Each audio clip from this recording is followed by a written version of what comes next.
Hello, everyone, and welcome back to the Healing Embodied podcast. This is your host, Chelsea Horton. I am jazzed for this conversation today because I have Taza from Modern Black Therapists here to have an incredibly important conversation that I don't think is talked about enough. We're going to be talking about unlearning your money shit. If you are a therapist, if you're in the helping profession, if you're in the service-based industry, essentially, if you do work that supports others in their growth. So basically, you get paid to do something that feels like it's an extension of your heart. And there's a lot of wonkiness that can come with that. And Taza posted this really powerful post in the beginning of April, and I was like, oh, I have to have you on my podcast to talk about this because, again, I don't think it's talked about enough. And I don't think it's talked about so boldly because therapists, especially, I think carry a lot of shame around the topic of money. So I'm so excited to Mm. welcome you onto the podcast. Thanks so much for being here. Yeah, thank you so much for having me. Oh, I'm so pumped.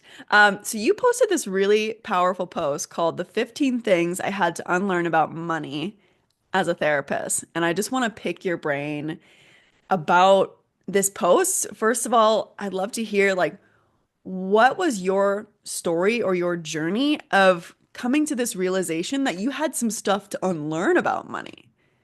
Yeah.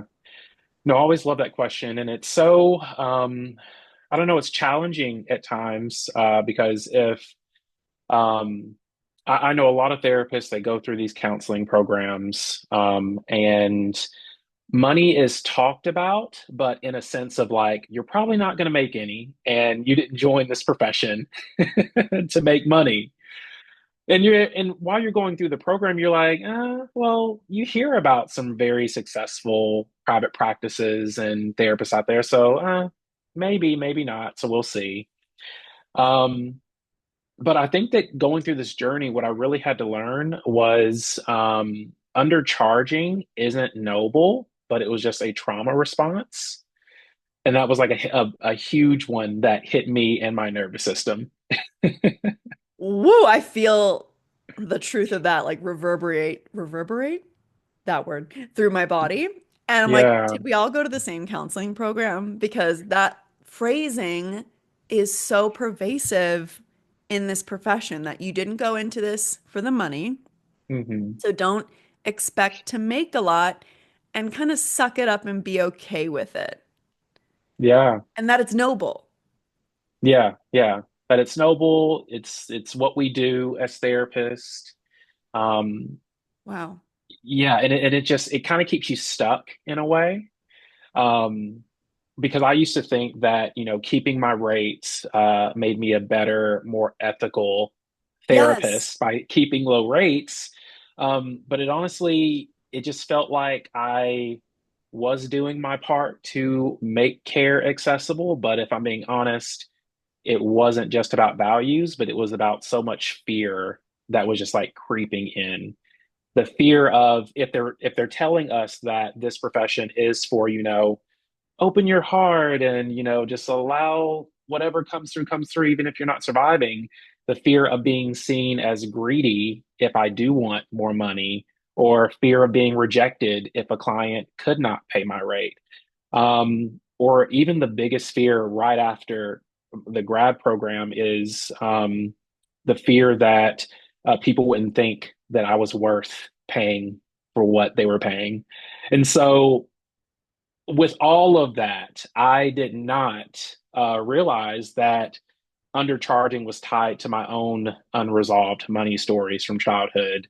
That I thought that in my adulthood, I'm like, I've had some stability, I've had some stable jobs, paid off debt, doing good, and then graduated from the graduate program in counseling and whole new world of like, oh, that little child in me is still hurting and suffering. So it was a lot coming up around money Mm. and how to kind of show up as a therapist in this profession. Wow. And you're talking about something so important, which is being able to recognize when something that you're doing is subconsciously driven by fear. Because Hmm. it's really easy to go, well, this is what I'm supposed to do. This is what makes me a good person. This is what's expected of me. And being able to like slow down enough and get curious and be like, okay, what's actually behind this decision to put my rates at whatever number? And being able to Hmm. go, oh, actually, a lot of this is driven by fear. Yeah. And that can be really Yeah. hard to see and challenge those stories that we've likely carried with us from childhood and then are reinforced by the very education system and professional system itself. Oh, absolutely. Yeah. This belief that being helpful means being selfless. But once you get into this profession, it's almost like literally without self. You just abandon yourself trying to show up for your clients. But I just want to say there's nothing ethical about being depleted. And it's like, uh, it's just so hard because so many therapists are struggling with this today, especially the newer clinicians in the field. How can we show up as our full self in alignment with our values and ourselves if we are also not surviving within this profession? Yes. Let's dig into that piece, which is how self-abandonment or doing things out of fear, how that first impacts the therapist or the clinician, and then how that impacts the client. Hmm. Because again, we those of us who have all these fears, we're so overly focused on the client. Well, I need to make sure the client can afford this. I want to make sure that like clients and potential clients think I'm a good person. There's a lot of focus on everyone else. What are my peers in the field going to think of me if I Hmm. charge this? Like there's a lot of focus on wanting to fit ourselves into a box so that other people are comfortable. So I Hmm. want to turn the focus inward and like let's really look at how does it impact us as therapists, people in the helping profession when we're abandoning what we actually need and what we actually desire. Hmm. Yeah. I think a big thing that comes up for me around this is that accessibility piece. The idea of being accessible means that you are sacrificing something, but also or accessibility should not mean self abandonment. And that was one of the hardest truths that I had to face for a long time. I would say yes to every reduced fee, every sliding scale request. I kept my rates low for the community, but the truth, um, I was saying yes to everyone but myself in that. And I'm glad I did not get to this point, but how it impacts a therapist is like, let's say that you have a full caseload of sessions, and a full caseload could be anywhere from like 7 to 8 clients, if more when you're going hard in the paint.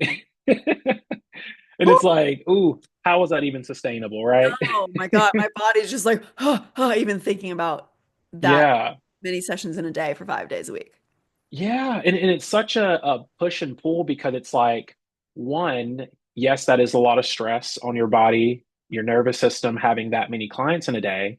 But then when you have 3 to 4 of them cancel, your body's hit with another wave of stress of not being able to make your money for the week. And so it's like, damned if you do, damned if you don't. But also, our clients deserve to have us regulated and not thinking about our own money wounds coming up in the session. I've heard horror stories of therapists like begging clients not to cancel, and I am very fortunate that I haven't gotten that that far into it. But I can see the desperation and that scarcity that really comes up for a lot of clinicians, especially if there are the sole income, because it really is. And I don't think a lot of clinicians think about this, but it is a privilege to be able to charge low rates and Ooh, to Yeah, and that's that's a big Let one. Can we unpack that? Because that sounds like Yes, the opposite of what we're taught. right. That you're It's a complete opposite. t take me there, take me to church, let's go. Yeah. So what I've come to find is, once you graduate and you get onto the field, there's all these talks of, what is everyone charging, right? And so they're like, go on Psychology Today and just find an average in the area. But I think what people fail to realize is we don't know everyone's living situations. We don't know what is impacting them that has determined their rate. I set my rate the way that I set it because I need to support my family. But it's like this noble kind of like I have a low rate and I can charge this low. I think that the high rate should be reserved for someone else. Well, you also have a spouse that has a full-time job that's supporting you. And so therefore it is a privilege that you are able to set those low rates. And not everyone has have that privilege.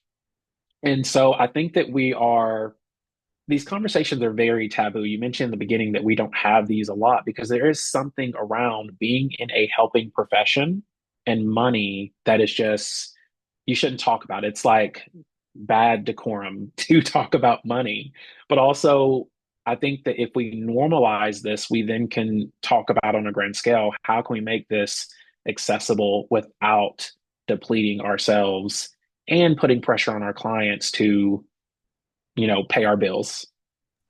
Yes. And because this is such a taboo subject and a sense of morality is attached to low Hmm. rates, I've literally had in the past a therapist almost kind of brag to me how much lower her rates were than mine Yeah. and like subtly shame me Hmm. for my rates. Well, my rates are only this. I only charge this.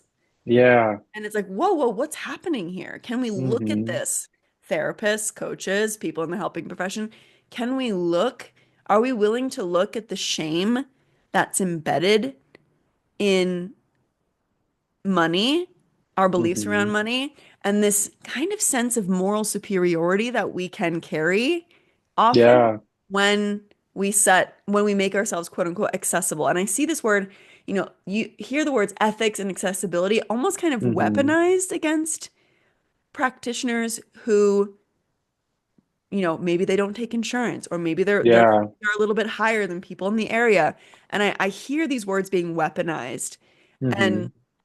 used as a weapon of shame, which then makes people feel guilty and bad and wrong for needing to set their rates what they need to set them at. And then it's just this constant cycle of like never being able to break out of this pattern of abandoning ourselves Hmm. in order to be seen as good. Yeah. And in this profession, it's being accessible, whatever that means. How subjective is that word, by the way? Oh, so subjective. Yeah. Because there are some people who can't even afford a $20 session. So if we're Exactly. talking about accessible, it would be free. No, you were hitting it on the head. Yeah, and I think that's where the accessibility piece that can show up in different ways too. It doesn't just have to be around our rate, but I feel like accessibility is a community responsibility.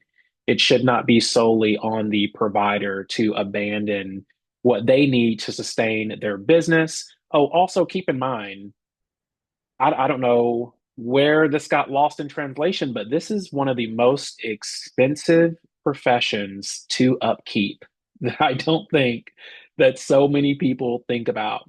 The keeping up your license, continued education, insurance, operating cost.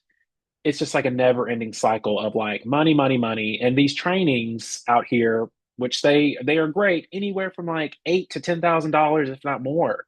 And so it's like, oh, and student loans to just like put that on top. Yeah, yeah. Not to mention the And student loans so, I'm going to be paying off for 30 years. oh yeah, those student loans are gonna go to the grave with me. I've already made that decision. But accessibility. like I said, should be a community responsibility and not just an individual burden. Because it's just not sustainable for one therapist to carry the weight um, of an under-resourced system. I believe in equity, but I also believe equity and holding boundaries too.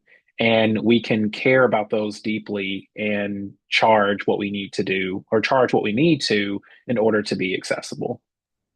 Yeah, this is so important. And, I used to carry that weight of responsibility and almost like this Hmm. martyrdom complex Oh, absolutely. that it was somehow my responsibility to fix an entire broken system. Hmm. I mean, especially in the United States where like wages are not increasing at the rate of cost of living. Hmm. And to take on the burden of a really broken system, the terrible insurance that we have in the United States. Um, Yeah. but something that I had to first realize and have it land in my body is that, okay, if I want to help people, let's go with the current belief system. Okay, I need to be as accessible as possible. Hmm. Okay, so say I set my rates at $20. Let's just kind of Yeah. hyperbolic here. Um, I still only have a certain amount of service hours in the day. Yeah.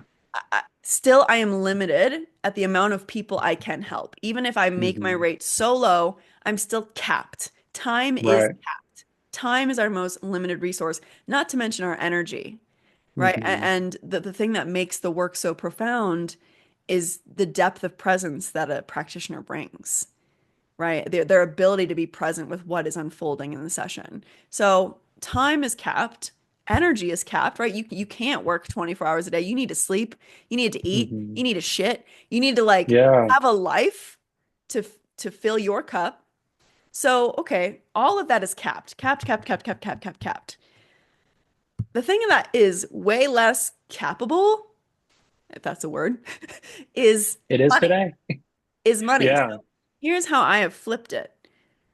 So say I want to charge high fees so that I'm serving from overflow so that I don't have to see 8 clients in a day, 5 days a week. Hmm. I can show up in the fullness of my energy, my bills are paid, and then the overflow that I have, I can donate to organizations that do provide free services. Like that money can go a lot farther in helping Hmm. more people, but it's this personal responsibility that therapists and people in the helping profession often take on is I have to be the one to Yeah. personally help all these people versus the resources that I can grow and build, these resources can go to help other people without Hmm. my direct energy and time, which again is our most capped, limited resources.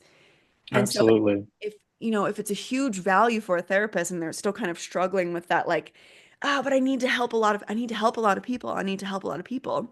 Hmm. I want to invite therapists or people in the helping profession to kind of flip the script.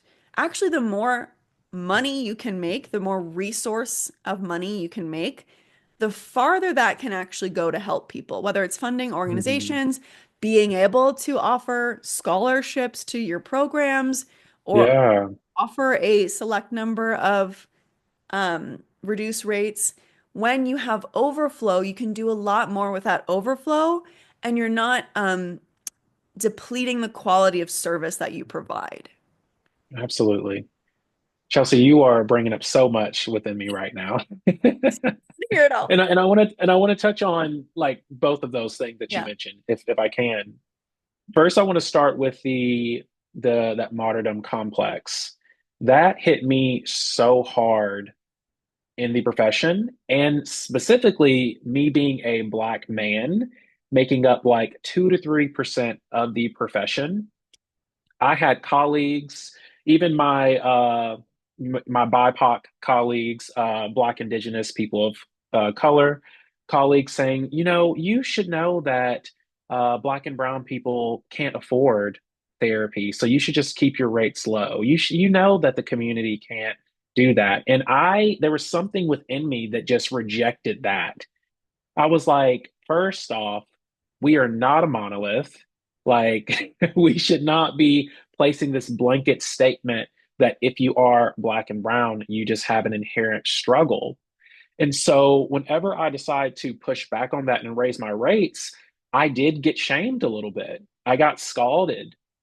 But I am actually happy to report that over 90% of my caseload are Black and brown people, and they are able to pay the rate. I have raised my rate this year, and they're like, we would have paid more if that were the case. And so I think it's this that fear piece of thinking that, oh, people aren't going to pay this, but there's also a lot of people out there that will. And to your point around like the money, that overflow, I don't know why this is, but I know a lot of therapists, like all of my friend group, like 98% of my friend group are therapy or type of service provider professionals. There is a fear of making more money. I don't know what that fear is, but I just want to say that making more money did not change me, but it just revealed where I still didn't feel safe. And I think that is the part that people are fearful of like it exposing that. And this was something that I found that no one is talking about because I thought, once I started earning more, I feel relaxed, I feel settled, confident, but honestly, it brought up a lot. And I didn't feel safe holding on to money. I felt like an imposter, honestly. I felt like it would all disappear one day, even though that it was coming in, because my body had only ever known struggle. It was wired for it. And so when ease started to show up, my nervous system didn't know how to really hold that. And I think that that's what a lot of it's like. I mean, that's where I'm saying, like, you're damned if you don't, damned if you do, because if you don't have the money coming in, your nervous system is like, oh, we need the money. But if you do have money coming in, you're like, oh, what do I do with it? Yeah. And Yes. yeah, so please, sorry. You I, can I go can go ahead. on and on about I'm this. Well, I like, was gonna preach, preach. well, I was just gonna say it just didn't feel familiar. Yeah. Like, even though the money was coming in, it honestly felt threatening. Um, and so that's when I realized that the work wasn't really about making more money, but it was about expanding my capacity to receive more. And I've been doing a lot of work with this, and so I'm working towards feeling safe with ease instead of the scarcity, to believe that I don't have to struggle to be valuable. And I think that's where a lot of therapists and service providers are really getting caught up. Yeah. Man, we are on the same journey with that. I'll tell you that. Okay, We are good. on the same journey with that. Feeling safe to receive, because there is this belief that I am only valuable if I am putting the needs of others before my own, if I'm Right. struggling to get it, because then I have this kind of badge of honor or this kind of Yeah. proof that I deserve this, or I am only valuable when I'm pleasing other people, versus knowing your value, your worth as a human being. Nothing can add to or subtract from that. Yeah. And money has nothing to do with your worth. And I know a lot of people in the helping profession, if they receive more money, there's all this shame that comes up, or this Hmm. feeling that it's not safe, or it's going to mean something wrong or bad, or if I become someone who's rich, I'm going to become this horrible person. And so in Hmm. this way, we kind of go, I'm too good for money Yeah. in order to keep ourselves safe, or keep this belief that I'm a good person, and here's how I know I'm a good person is if I'm struggling, or if I'm Hmm. sacrificing or abandoning myself and my needs and my desires to help others. And this, yeah, ability to teach our nervous system that we can be so supported. A lot of us who go in the helping profession do so because we kind of come from backgrounds that were a little rough. Absolutely. And, we a lot of us did our own inner work and we're so impacted, and we wanted to be able to help others who were struggling because we know what it's like to Hmm. struggle and come out the other side. And we kind of carry this identity of struggle with us, and we don't actually know what it's like to just be fully supported. Hmm. And I realized recently that that was subconsciously sneaking into my relationship with money. I'm not allowing myself Hmm. to be fully supported by money. There's still this Yeah. belief that I need to be working really hard, or I need to be sacrificing myself to get it, versus like money Hmm. can be here to support me. Can I allow myself to receive support, whether it's financial support, whether it's support from my team, whether it's support from my friends? Can I allow myself to receive support, or do I still have this identity that like I need to struggle or I need to do it all on my own? Because when we think about money, what does money often symbolize? Safety, security, support, Hmm. for a lot of people, worth. And so money can really, if we use it as the opportunity, money can really teach us and shine a light on all the areas where we're not allowing ourselves to be supported, we're not allowing ourselves to Hmm. receive, we're not allowing ourselves to feel safe, just like you said. Yeah, absolutely. Yeah, with that money, healing our money wounds is less about the numbers that we see and that are coming in. It's really more about the identity that you just mentioned around being able to receive that money in the first place. And it's like I said, this topic, I love talking about it. I love The it. only because it's not talked about enough. Oh. And it's just this piece of like, as you mentioned before, of those with money are bad. If they are rich, then they must not be good. Mm, Um, and I had that mentality for the longest times because that's what we're shown of like, well, people out here, they have all this money and they're not doing any good. But then I was able to turn that in of if I'm able to have money and I feel like I'm a good person, why can't I be a good rich person? yes. And so I think it's that identity work, and also I think it does come down to the ethics of it all. Right. If we charge more, how are we impacting our clients? How do we feel about how we impacting our clients? But wanting more financial stability and financial overflow does not make us unethical. I just want to repeat that.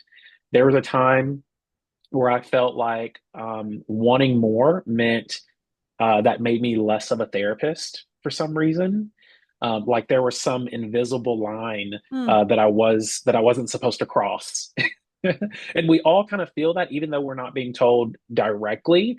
I'd catch myself saying things like, "I just want to make enough to live comfortably," yeah. as if the abundance that could have come from wanting more was shameful or like suspect. Yeah. Um, but I've just come to understand that overflow isn't about greed. Mm, It's about resourcing the mission. And I think once we can turn our brains around of like, hey, we can make more of an impact whenever we are able to have sustainability for ourselves. mm. That capacity, uh, being in a survival state, we know we have a limited capacity Yeah. of like things coming in, but once you have that abundance within your body, the capacity just expands so much, and there's so much freedom. You have um, more ability and capacity to make the choices that you want, to give when you choose to give without feeling like an obligation, Yes.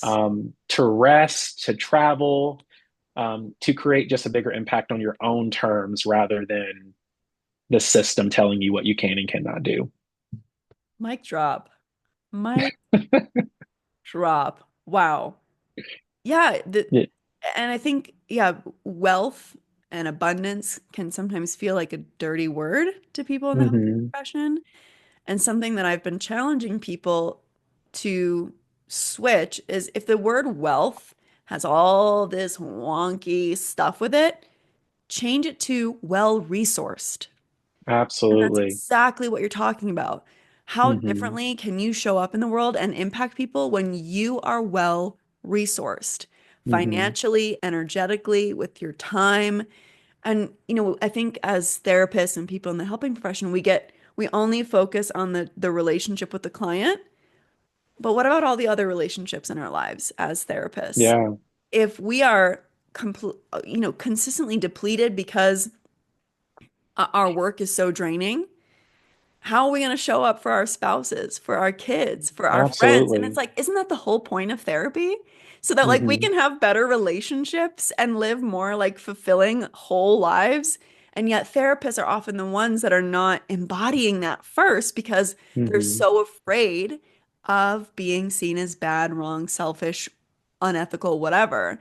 And so we don't practice what we preach. And Hmm. we're like, oh, yeah, I'm going to help my clients set boundaries and have better relationships and take care of themselves. But me? No, that's not allowed. That would make me Yeah. bad. You are hitting on so many things right now. And what's kind of coming up for me is I have done this many a time, but I have been in sessions and I am putting emphasis on rest for my clients. And rest for me was like nowhere in sight. I'm over here telling my clients, about rest, what that can do for your body and nervous system. Meanwhile, I have 8 clients for the day, for the rest of the week. And growing up, and I feel like a lot of therapists haven't internalized this idea that rest is something that is deserved, especially after we hit a certain income goal, after you have filled your caseload, after you've given everything to everyone else, then that's when you can rest. But for me, it just mirrored what I saw growing up, that rest only happened after survival mode. But I will tell you, if it's not intentional, that rest is not going to come. And I think that we get caught up in that of just like being pushed to the brink of burnout, and then you're like, well, bills are coming up, 2 clients cancel. Now I need to take on one more new client. And it's not just one more new client, but it's like a whole person's life that you are taking on. Names, situations, places, things. It's not just one more client, but it's all that comes with that. But I've come to realize and work that rest is not a reward. It's not a luxury. It is actual medicine that can help us with that capacity and clarity so that we are um, open and aware of what's there for us. I don't know if you are have been. I don't know if you are aware of human design. Mm-hmm. Mm-hmm. And so I have been heavy in human design Are you a lately. projector? How did you know? Be- because Yes. I'm a projector and I feel like a little bit like we're sharing a brain in this conversation. Yeah. Yeah. So you know that projector energy is Woo! we are meant to rest. Yeah. That is how we have that's how we make a big impact. We Mm, can rest, recharge.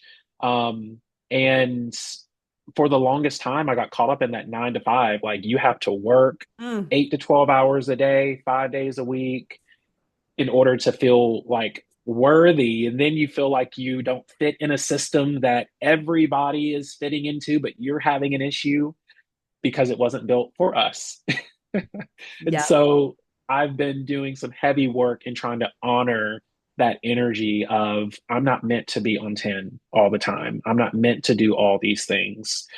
And the deeper I went into healing, the more I realized that the inability to rest wasn't about time. It was just about nervous system conditioning that's always been there. And so a lot of us don't feel safe Mm, resting. no. And I can't say that I feel safe all the time resting, but that is from that conditioning, and I'm learning something different. Wow. And so a lot of my colleagues and friends, we talk about this a lot, but rest brings up so much guilt within us. So part of my journey healing my money wounds has been to pause before I crash out, as the new generation is saying.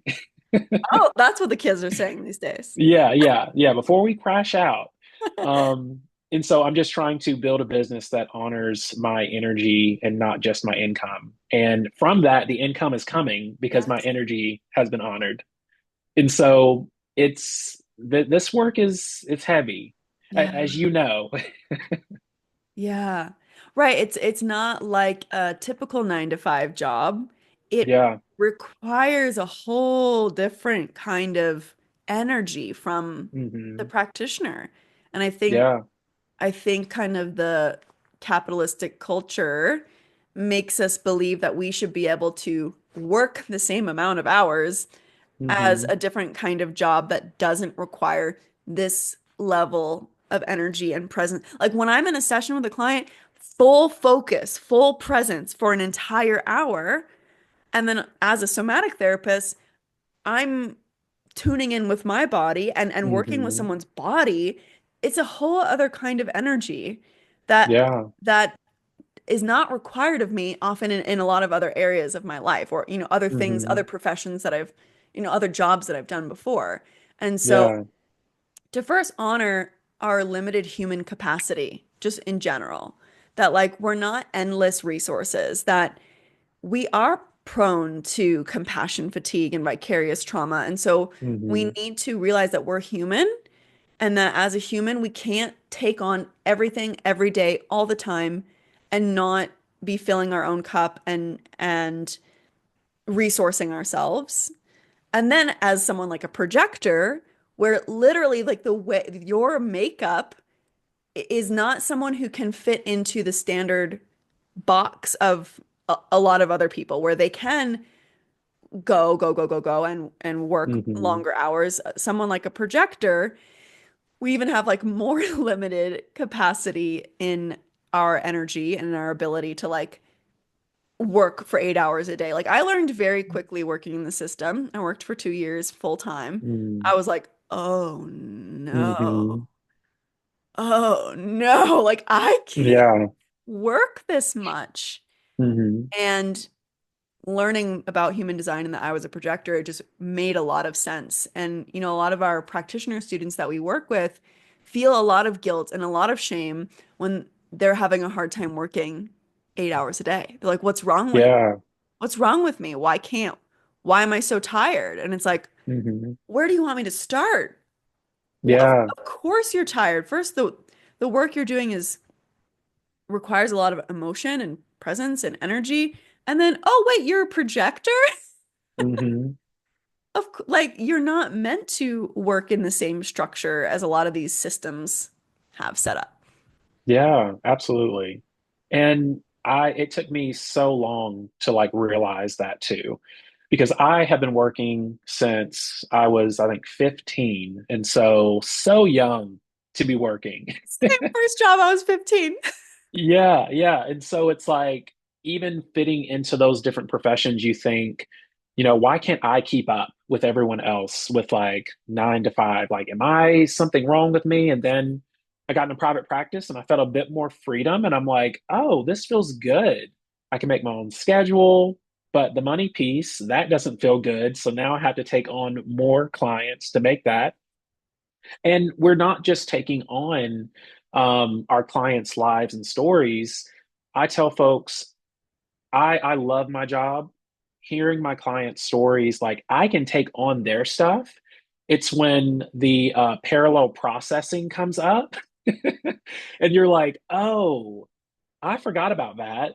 And now that stirred up something within me. And now I think I need to work on that so I don't get in the way of your own healing. And so even though we're working, luckily, 4 to 6 hours a day, what about the after hours of now you're going through your own personal work and journey so you can show up as your best self with your clients? Fuck yes. Right? Like to truly do the most effective work, we as therapists and practitioners, we have to be doing our own work.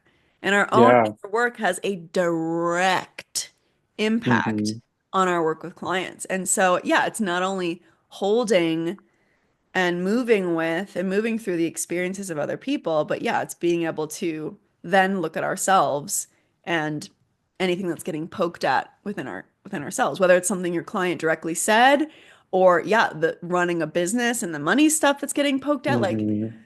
I kind of feel like I not from like a perfectionist place, but I feel like there's always something that's being revealed to me Absolutely. through this work, through the business, always something to grow in and look at and be curious about and expand in. And that takes emotional energy.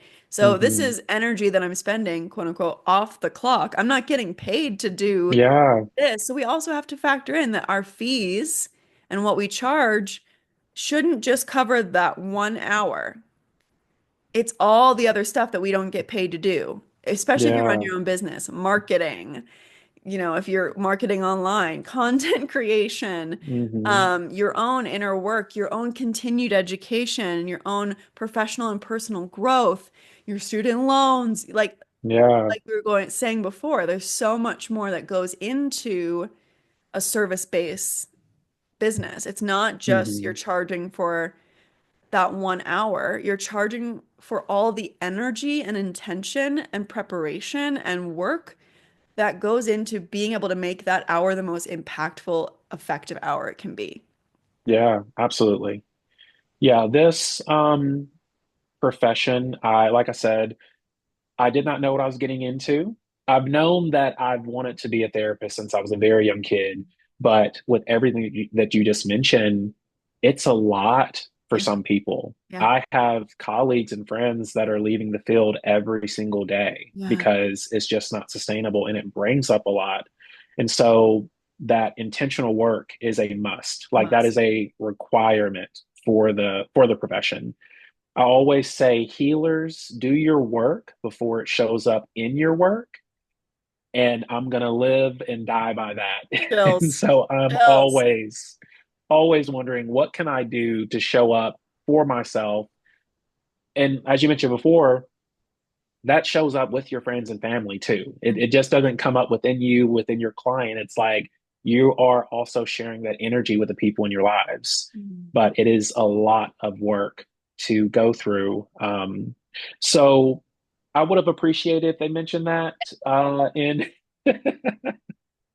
it probably wouldn't have changed anything in grad school, but if somebody could just be real and honest, be like, hey, this is some hard shit, Yeah. and not just put emphasis on community mental health is very hard. You may Mhm. burn out, period. Yeah. But it's like, what about for those who aren't going the community health, mental health route Right. and that want to start their own business or become an entrepreneur? There's so much that we are learning. Mm. Um, so this is constant work. There's no destination. Right. I feel like the work is never going to stop, Mhm. and I'm honestly to a place where like I'm okay with that. Yeah, I'm at this place where I really enjoy it. As Hmm. uncomfortable as it can be to face your shit and have to Yeah. learn a new way of being and learn a new way of relating to money and whatever it is, as uncomfortable as that process can be, I've done it enough times that I know the sense of empowerment and freedom that comes on the other side of it every single time. And Hmm. so to me now it's this like really weirdly fun, maybe interesting, fulfilling Yeah. process of I get to continually grow and evolve alongside of my clients. And I'm not here to be this, I have arrived and I'm fully healed. Yeah. And then whenever I'm learning something new about myself, there's more then that I can teach my clients or more that I'm able to hold with my clients and they Hmm. teach me things and it's this really relational process. Absolutely. And I think that's what makes the work feel so fulfilling is that Hmm. I'm always in the process of becoming. Yeah. Feels really cool. No, I love that. Yes. Becoming. I love that. Yeah. Wow. Wow. Wow. This was like I know. the coolest conversation. Yeah. And like I said, this topic is so Ah. expansive and so big that we could definitely take this in Mm. other areas, but I always want to be mindful of time. Yeah, so for anyone who's listening to this and they're in the helping profession, whether they are a clinical therapist or, working with people in some other capacity, um, and if they're noticing their own money wounds being poked at, what's something you would share with them, or I know you shared all this, but where is somewhere that they can start? Like, okay, I'm noticing the money wounds being poked at and the fears. I'm seeing it now. Where's a great place to start? Yeah. I would say a great place to start would be doing your own work Mm-hmm. with, exploring those money stories that you carry. I think that I read that poverty is one of the most traumatic things that a child can go through. And I feel like that so many in the US experience some level of poverty as a child. And so those experiences really impact the way that you show up in adulthood and how you think about money, how you're in relationship about money, how you spend money, how you save money. All those things are impacted from those experiences. And so doing that personal work for sure. And also, I would say that this whole journey is just about letting go of the version of yourself who only knew how to survive during that scarcity of money and becoming of the version of yourself that finally feels safe to thrive. And so I've been trying to move from surviving to thriving, which I have felt so great in my body and nervous system, and being able to recognize that shift and what that feels like from Mm. that survival state to feel like you're thriving. And so, also, what I would love to share is just as therapists, if you are in private practice or you have your own business, I don't believe anymore Mm. that you should have one source of income. I think Yes. it is so We talk about this a important lot. Go for, for it. yes, I just think it's so important for service providers to diversify their income. Um, but a lot of us, myself included, I was taught private practice is when you've made it. Mm. Like it is it, you're done, you're successful, you're doing these things. I opened up my private practice 7 months after I graduated my program, Mm. and I was struggling. It was not this pinnacle of success because private practice is only a foundation. It is only a foundation, and that's what it needs to be looked as of like, hey, I have a foundation here. How can I use this knowledge that I have to diversify and expand my capacity? And also, we have so many trainings. We are so overqualified. How about we, monetize Yeah. the knowledge that we have? And so that's what I help therapists do is how can you turn this expertise that you have and share it from the one-to-one model to one-to-many? And Yes. so diversify any way you can. Yeah, and if there are therapists in private practice listening to this podcast and they're wanting to learn how to diversify their income and not just be solely dependent on that direct one-on-one energy, how can someone reach out to you and learn more about working with you? Yeah, absolutely. So Modern Black Therapist, that's my Instagram handle. I share tips and tricks for therapists on ways to just re-look at how they are in relationship with money, how to diversify their income. Also, my website, Modern Healing Co. That's co.com. I have a blog that is Thrive Beyond the Couch for therapists to go through the blog. I'm sharing all sorts of information on healing those money wounds, how to diversify, how to bring in help. Oh my gosh, we didn't even talk about control and how that shows up. I guess that would have to be another A whole episode one day. series, a whole series. Yeah, because oh my gosh, that control piece that no one can do it better than I can. And so I have two assistants that was just like so hard to relinquish that control, but that was also healing me in the Mm. process. And so that information's on my blog to help therapists. And if I can share a program Yes. that I created with all of this information, I created a program called the Thrive System. And so Thrive is an acronym for time, health, revenue, impact, value, and efficiency. and helping therapists embody all of those pillars in their personal life and their business, so we can prevent the burnout that we experience. And so, yeah, so that will be on my socials and website too. And so I'm just happy to help any way I can, Wow. because I think that we need a mindset shift and a little bit of a revolution when it comes to this profession. But I feel like with folks like Chelsea and myself and other folks around, we are Mm, moving toward that way of embodied healing. full circle. Look at I you. know, full circle, right? You. Couldn't have said it better myself. Wow, thank you for the work that you do in the world and what you embody first as a human and then as a professional. Um, Again, like I don't hear people saying the things that you have said with such Mhm. clarity, with such directness, with such Yeah, power. So thank you for showing up in the world in the way that you do. The word revolution feels very appropriate for yeah. this industry. And so yeah, therapists in private practice, if you're wanting to learn how to structure your business model in a way that honors your humanity and allows you the option, the possibility for overflow and thriving instead of surviving, definitely check out Taz's work. Wow. Um, it's just so in line with, what we teach our practitioners in training. So, we train practitioners who are going to be going in the helping field, whether they're therapists who are wanting Mhm. to add somatic work to their skill set or people who are wanting to have a career change.